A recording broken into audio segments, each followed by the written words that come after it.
दोस्तों, दिनाक्षी short hand में आपका स्वागत है। अगर आप चैनल पर नए हैं तो चैनल को सब्सक्राइब करें और बेल आइकन जरूर दबाएं। आज की संपादकीय डिक्टेशन 785 शब्दों की एक डिक्टेशन रहेगी जो कि 80 शब्द प्रति मिनट की गति से बोली जाएगी। अगर आपको इस डिक्टेशन की स्पीड को 100 शब्द प्रति मिनट करना हो तो आप YouTube पर स्पीड के ऑप्शन में जाकर स्पीड को 1.25 कर सकते हैं। इस डिक्टेशन की डेमो आउटलाइंस आप हमारे टेलीग्राम ग्रुप से प्राप्त कर सकते हैं। और अगर आपको इस संपूर्ण संपादकीय मैटर की सभी एडवांस आउटलाइंस और वाक्यांश की आवश्यकता है तो आप हमारा स्पेशल पेड बैच ज्वाइन कर सकते हैं। हमारे पेड बैच में दी गई एडवांस आउटलाइंस और वाक्यांश की सहायता से आप शॉर्ट हैंड को 120 प्लस की गति में लिखने में सक्षम होंगे। इस बैच को ज्वाइन करने के लिए आप डिस्क्रिप्शन बॉक्स में दिए गए मोबाइल नंबर पर व्हाट्सएप कर सकते हैं। तो चलिए डिक्टेशन को स्टार्ट करते हैं। डिक्टेशन 5 सेकंड बाद स्टार्ट होगी। Ready, start. आंतरिक लोकतंत्र का अभाव कैसी परिस्थितियां पैदा करता है, इसका ताजा उदाहरण है। इस अनुत्तरित प्रश्न को लेकर अनिश्चितता जारी रहना कि राजस्थान का मुख्यमंत्री कौन बनेगा। आज इस बारे में कुछ कहना कठिन है कि अशोक गहलोत मुख्यमंत्री बने रहेंगे या जाएंगे, और यदि जाएंगे तो उनकी जगह कौन लेगा।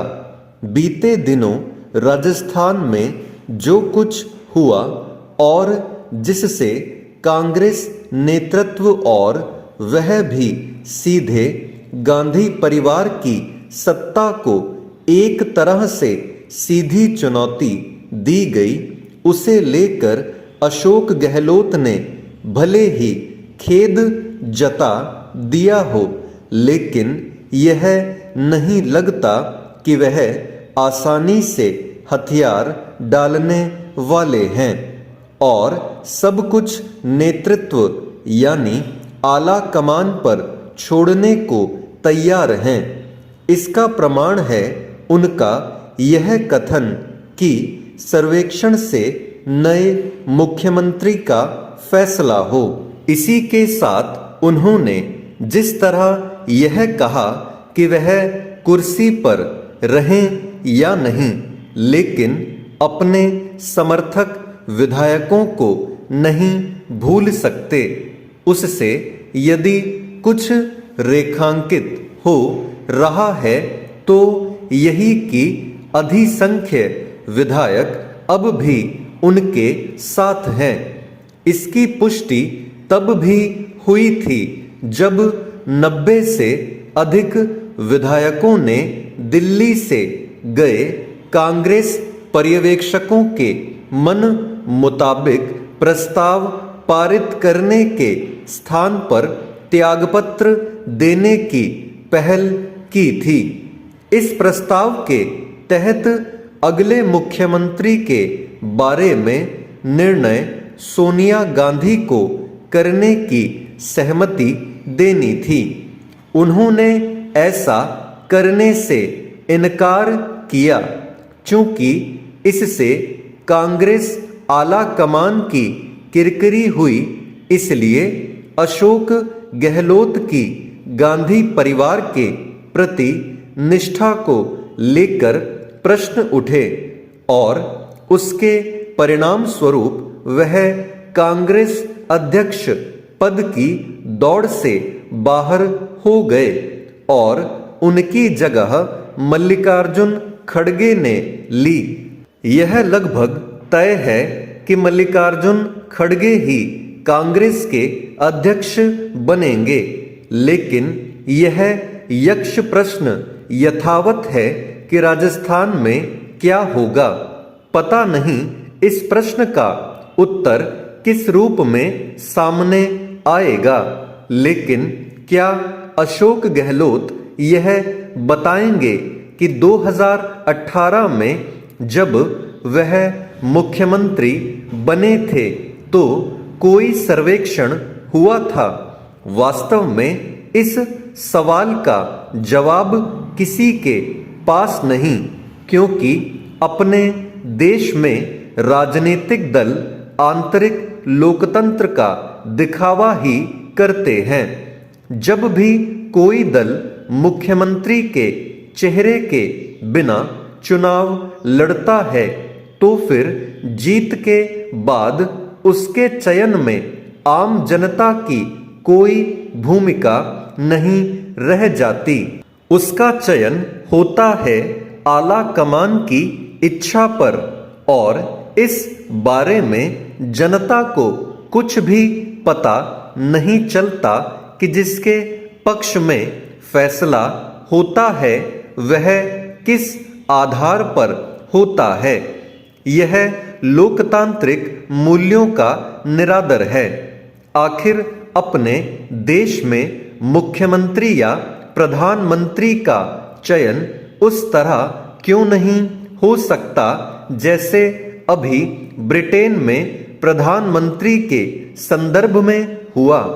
यह वह प्रश्न है जिसका उत्तर इसलिए खोजा जाना चाहिए ताकि भारतीय लोकतंत्र और सुदृढ़ हो सके और आला कमान संस्कृति खत्म हो सके।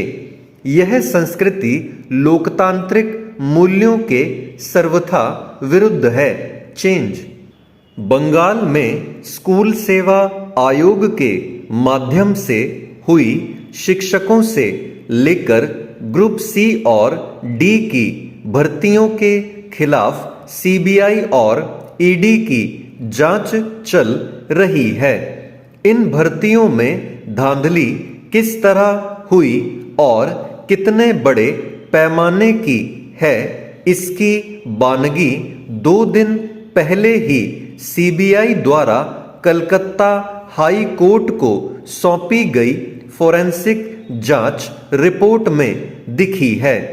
इसमें कहा गया है कि परीक्षा में 0 एवं 1 नंबर पाने वाले यहाँ तक कि रिक्त उत्तर पुस्तिका जमा देने वाले अभ्यर्थियों को सर्वर से 70 नंबर तक देकर नौकरी दे दी गई।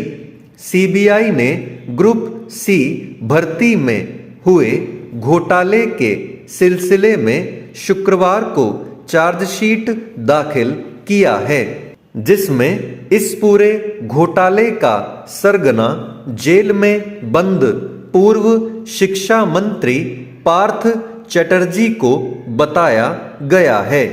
सीबीआई के माध्यम से अब जो चौंकाने वाली जानकारी सामने आई है वह और भी गंभीर है। राज्य सरकार ने अभी तक पार्थ और 5 मौजूदा एवं पूर्व सरकारी अधिकारियों के नाम चार्जशीट में शामिल करने की अनुमति नहीं दी है। अनुमति के लिए राज्य को पत्र भेजा गया था, लेकिन अभी तक कोई जवाब नहीं मिला है। इसे लेकर अब प्रश्न उठ रहा है कि क्या ममता सरकार पार्थ समेत इस मामले में गिरफ्तार मौजूदा एवं पूर्व अधिकारियों को बचाना चाहती है? भ्रष्टाचार निवारण अधिनियम की धारा 19 के अनुसार किसी भी राज्य सरकार के कर्मचारी या अधिकारी के खिलाफ चार्जशीट दाखिल करने के लिए राज्य की अनुमति की आवश्यकता होती है। हालांकि कानून के जानकार इस मामले में एकमत नहीं हैं।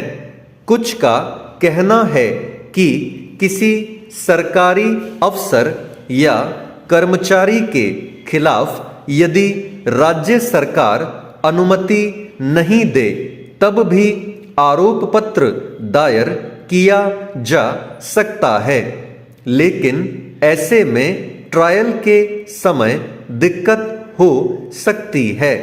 कुछ का यह भी कहना है कि यह केस पर निर्भर करता है। इस मामले में अवैध भर्ती का आरोप साबित हो रहा है, इसलिए किसी को अनुमति की जरूरत नहीं है। अब कोर्ट क्या करता है यह देखने वाली बात होगी। स्टॉप।